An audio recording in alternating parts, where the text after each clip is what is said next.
Hello बच्चों, कैसे हैं आप सभी बच्चों। आज 22 मई है। मैं अमृता आज आप लोग को क्लास 3 में हिंदी विषय पढ़ा रही हूँ। हिंदी विषय का बच्चों सिलेबस हमारा है वो पूरा हो चुका है, इसलिए मैं अब पार्ट 1 और पार्ट 2 से संबंधित प्रश्न उत्तर आप लोग को लिखवा रही हूँ, रिवीजन करा रही हूँ, यानी कि उसको पुनरावृत्ति करा रही हूँ, दोहरा रही हूँ।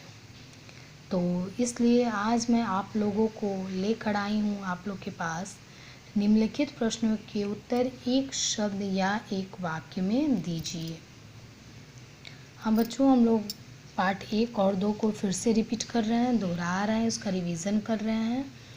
इसलिए पार्ट 1 और पार्ट 2 से ही संबंधित मैं आप लोग के पास कुछ क्वेश्चन लेके आई हूँ और क्वेश्चन का टाइप यह है कि निम्नलिखित प्रश्नों के उत्तर एक शब्द या एक वाक्य में दीजिए। तो चलिए बच्चों देखते हैं कौन कौन से प्रश्न हैं।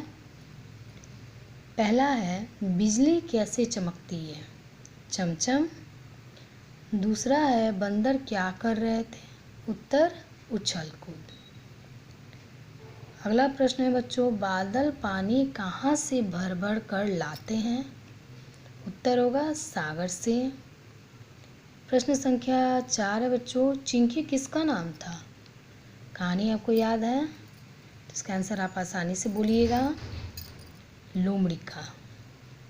प्रश्न संख्या 5 है शेर से बचने के लिए ढमक ढमक ने क्या किया? इसका उत्तर होगा बच्चों एक बरगद के पेड़ पर चढ़ गया। तो ये था 5 प्रश्न यहाँ पे हैं। चलिए कुछ प्रश्न मेरे पास और है बच्चों, उन्हें मैं आप लोग को बताती हूँ, आप इसे ध्यान से देखिएगा। आप लोग को करना बस यही है बच्चों कि इन सारे प्रश्न उत्तर को डेट के साथ अपनी हिंदी फेयर कॉपी में लिख लेंगे और इसे याद कर लेंगे।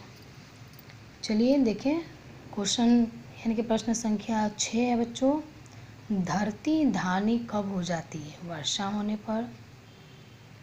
अगला प्रश्न है बच्चों चिंकी ने किसका नाम ढोल रखा? ढमक ढमक का। प्रश्न संख्या 8 है बच्चों किसान का मन कब गाने और चहकने लगता है? इसका उत्तर बच्चों मैंने पूरे एक वाक्य में लिखा है।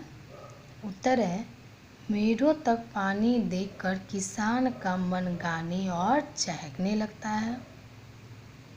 प्रश्न संख्या 9 है बच्चों शेर को कैसे पता चला कि कोई मोटा तगड़ा शिकार आसपास ही है? इसका उत्तर होगा ढमक ढमक की चाल से। जो कहानी याद कीजिएगा तो आपको लगेगा कि यह आंसर बिल्कुल सही है। ढमक ढमक के चाल के ही कारण शेर समझ गया कि आसपास कोई तगड़ा जानवर है। और अंतिम प्रश्न है बच्चों ढमक ढमक किस जानवर का नाम था? भालू का। तो ये रहे कुल मिला के 10 प्रश्न उत्तर हैं बच्चों। प्रश्नों के साथ मैंने उत्तर भी लिख दिया है ताकि आप लोग को परेशानी ना हो। आप लोग को सिर्फ इतना ही करना है कि इन 10 प्रश्नों को डेट के साथ अपनी हिंदी फेयर नोटबुक में लिख लेंगे और इसे याद कर लेंगे। और ये वर्क आप लोग ज़रूर कंप्लीट कीजिएगा, ठीक है बच्चों। और साथ में एक पेज राइटिंग लिखना मत भूलिएगा। हाँ बच्चों डेली आप लोग, मैं प्रेशर तो नहीं आप लोग पे डाल रही हूँ, दबाव नहीं दे रही हूँ, लेकिन अगर आपको अपनी राइटिंग सुंदर और साफ बनानी है, अगर आपकी राइटिंग में सुधार करना है आपको, तो आप लोग आराम से घर पे हो, आप लोग के पास पूरा टाइम है। एक पेज राइटिंग आप लोग हिंदी और इंग्लिश दोनों विषयों में प्रतिदिन एक पेज राइटिंग लिखिए। आपके पास बुक अवेलेबल है तो बुक से लिखिए, अगर नहीं है तो आपके पिछले क्लासेस की बुक आपके पास ज़रूर होंगी, उन बुक से भी देखकर आप लिख सकते हैं। और कोई भी कहानी आप देख करके उसे राइटिंग के तौर पे यानी कि 1 पेज सुलेख यानी कि 1 पेज सुंदर राइटिंग सुलेख आप लोग लिखेंगे। ओके, ठीक है।